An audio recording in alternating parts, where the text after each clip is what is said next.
திருச்சி பசங்களா, உங்களுக்குன்னே டி-ஷர்ட் ஃப்ரீயா குடுக்குற மாரி ஒரு ஆஃபரோட வந்திருக்கேன். இப்பவே உங்க ஃப்ரெண்ட் லிஸ்ட்ல இருக்கிற டி-ஷர்ட் வெறியர்களுக்கு இந்த வீடியோவை ஷேர் பண்ணிருங்க. நம்ம பசங்களுக்குன்னே இப்ப இருக்கிற ட்ரெண்டுக்கு ஏத்தாப்புல டி-ஷர்ட்ஸ், ட்ராக்ஸ்லாம் வாங்குறதுக்கான ஒரே இடம்னா நம்ம தில்லைநகர் 11th கிராஸ் உட்லாண்ட் ஷோரூம்க்கு ஆப்போசிட்ல இருக்கிற இந்த பியூட்டிஃபுல் ப்ளூ க்ளோத்திங் தான். அண்ட் இங்க இருக்கிற பிரீமியமான டி-ஷர்ட் கலெக்ஷன்ஸ்லாம் என்னோட ரீசன்ட் ஃபேவரட்னே சொல்லலாம்.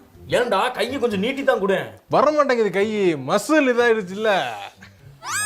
அண்ட் ஆப்வியஸ்லி இந்த டிஷர்ட்லேயே இந்த ட்ராப் ஷோல்டர் டிஷர்ட்க்கு நான் ஒரு பெரிய ஃபேனுங்க. அண்ட் இவங்கள்ட்ட இருந்த இந்த மாதிரி ட்ராப் ஷோல்டர் கலெக்ஷன்ஸ்லேருந்து ஹாஃப் ஸ்லீவ் டிஷர்ட்ஸ்லாம் போட்டு பார்க்கவே அவ்வளோ கம்ஃபர்டபுளாக இருந்துச்சு. அதே மாதிரி ஃபுல் ஸ்லீவ்ஸில் ரொம்பவே ப்ரீமியமான குவாலிட்டியில் நருட்டோ டிஷர்ட்ஸ்லாம் கூட இப்போ இறக்கியிருக்காங்க. இந்த டெய்லி யூஸ் அப்புறம் ஜிம்முக்குலாம் யூஸ் பண்ணுற மாதிரியான ஷார்ட்ஸ் ட்ராக்ஸ்லாம் இந்த ப்ரைஸ்க்கு செம்ம ப்ரீமியமான குவாலிட்டியில் கொடுக்குறாங்க. ஸோ ஃபைனலி அந்த ஆஃபர் என்னன்னா, நீங்கள் 2 டிஷர்ட்ஸ் வாங்கினீங்கன்னா உங்களுக்கு ஒரு டிஷர்ட் ஃப்ரீயாக கொடுக்குறாங்க. அதாவது பை 2 get 1 ஃப்ரீ. ஸோ சீக்கிரம் இந்த ஆஃபர்ஸ்